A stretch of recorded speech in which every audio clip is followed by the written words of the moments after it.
ixesha.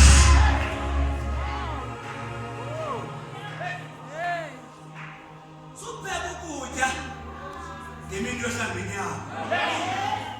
Ndingathetha nawe? Ndingathetha nawe? Jonga, uYesu in most incidents ebehamba elandwa sisihlwele. But what was happening?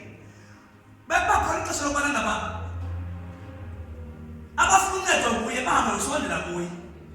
Ithi bayibhile imfama ive into yobana ngaba uYesu uyadlula. Iqonde into ofanele ndizama ukufikela kuye ngoba andiboni noko laso ndingamfumani. Lixesha lokukwazi.